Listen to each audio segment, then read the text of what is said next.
Hey guys, welcome to This Ohio Farmhouse. I'm Jenna. Today I'm outside and I'm getting ready to go work in the garden because we only have a couple of days left of somewhat decent weather and then it's gonna start turning and getting probably pretty gross. Normally in November, we don't have the greatest weather in Ohio. It's very unpredictable, and so I need to make sure that I get my last things buttoned up in the garden and get those beds all ready for winter, because come spring, we also have unpredictable weather, and usually that means that I'm anxious to get out there and get going, but the weather doesn't really allow me to do that.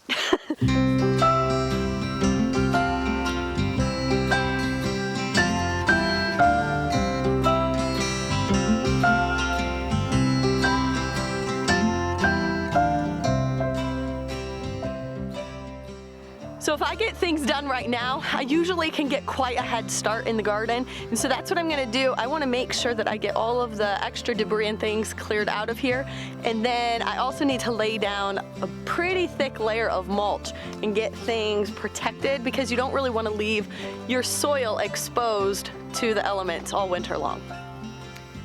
All right, I can't say that this was my favorite system of tying up the tomatoes. I really think that I needed a stronger support system up here for the size of plants that I was growing. But for winter, you wanna make sure that you pull all of this stuff down and get it all out of here. Now, we do what's called a no-dig garden, which means that we are constantly trying to build our soil health without turning it up and rototilling. When you rototill, you're actually bringing all of those weed seeds up and about, and you get more weeds. And so for the past few years, we've really been trying to just leave the soil and the ground as God has created it to be. And so in order to do that, when I'm tearing my plants out, I'm actually going to more so cut them down at the base and leave the root structure under the ground, because those roots are going to help your soil over time. All right, one of the cool things that we have available to us is that I can throw my goats in here, and they actually cleared out almost all of the debris. So now what I have left to work with is just some stalks. So I'm just going to come in here and break most of this stuff off and leave the roots in here. Now I will say, the weeds are a different story. You want to pull your weeds out from the roots, because a lot of times there's tap roots in here and those will grow back in the spring. And so you're gonna wanna pull all of that stuff out right now. I always do this. I forget to put my gloves on because I really prefer the feeling of it without, but then I have gross hands. One of the cool things about no-till gardening also is that I really, like, this is starting to thin down the actual top layer of mulch here, but all of this starts to turn into compost almost, and it really becomes a really rich soil. And so what we do is we just keep layering and layering and layering, and we're going to continue to build our soil health. Now, when we got started, our soil really kind of stunk, if you ask me. We had a really hard time even getting our garden going, and so the more nutrients and stuff that we can put into our garden, the better results we're going to have when we're actually harvesting. Since we started this deep mulching method, my weeds have gone from me spending hours a day to really pretty minimal. You can tell the exact areas where I didn't get enough mulch down, because that's where the weeds grow.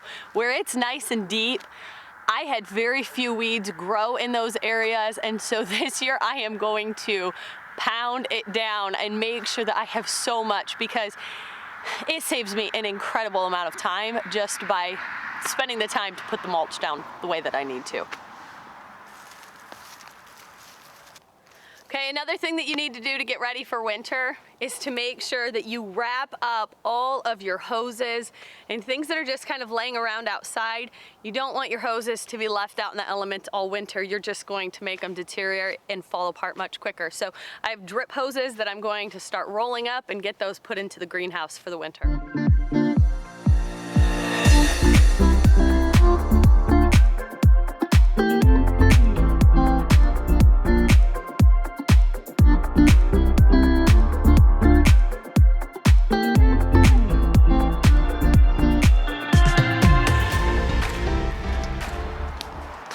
If you don't have drip hoses, I highly encourage that you get them as soon as you can afford it.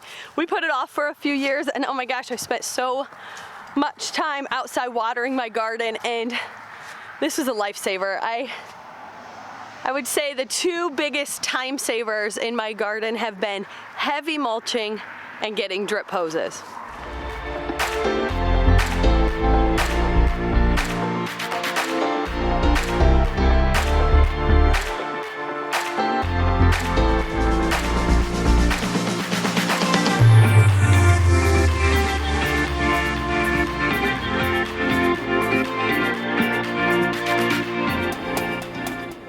Make sure you don't leave any kind of things like this outside, little plastic stakes or the little garden tags all winter. You want to just make sure that you clean out as much stuff as possible so that first thing in the spring you are ready to go.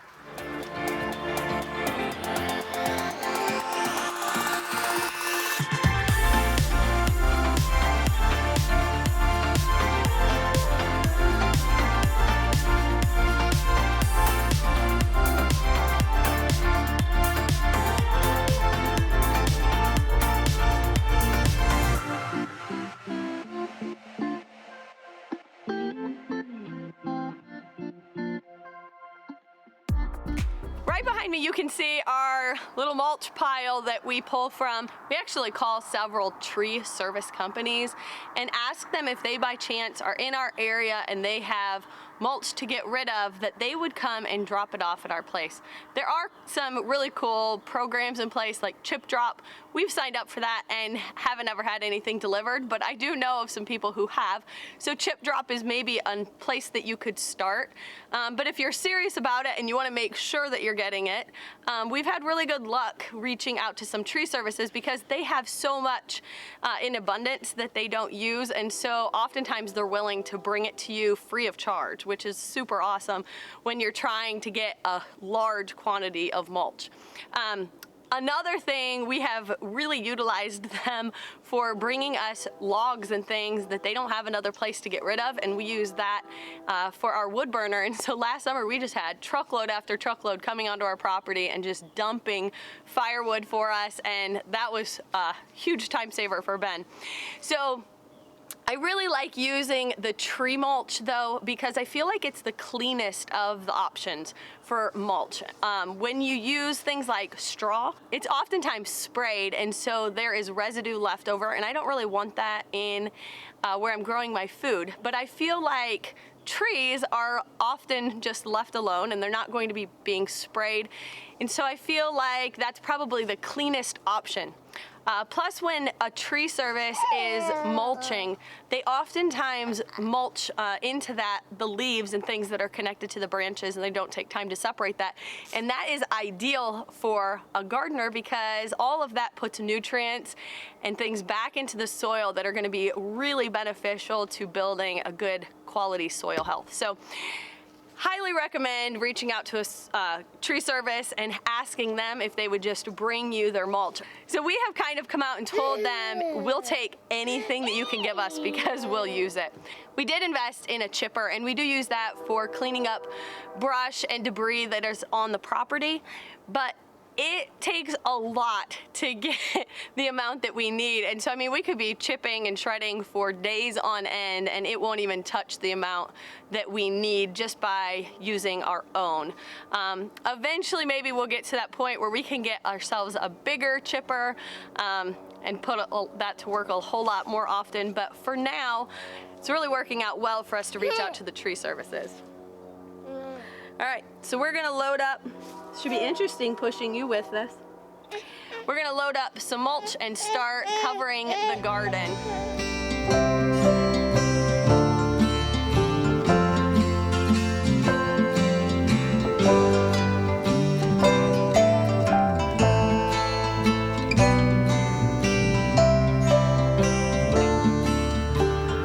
If you already have your garden beds established and you have really good soil quality, you really probably only need to put about 3/4 of an inch to an inch of mulch on the top of that to protect it from the elements in the winter.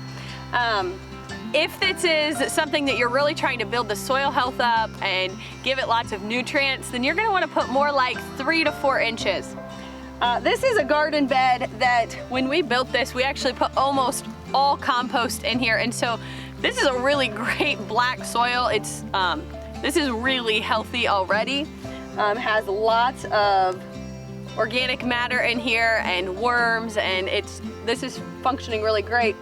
So I am going to only put just probably an inch over most of it, but in this particular area it's going to go on a little bit thicker because this is where I planted my garlic. So when you do that, it recommends that you put 3 to 4 inches of mulch on top of that. So this area is going to be a little bit heavier. So I'm gonna work on getting this spread out. Over the next couple of days, I'm gonna be working as hard as I can to try to get these beds buttoned up and finished for the winter so that everything is prepped and ready to go come spring when the weather decides that it's gonna allow for us to get in and start working the soil. So thanks for watching. We'll catch you next week on This Ohio Farmhouse.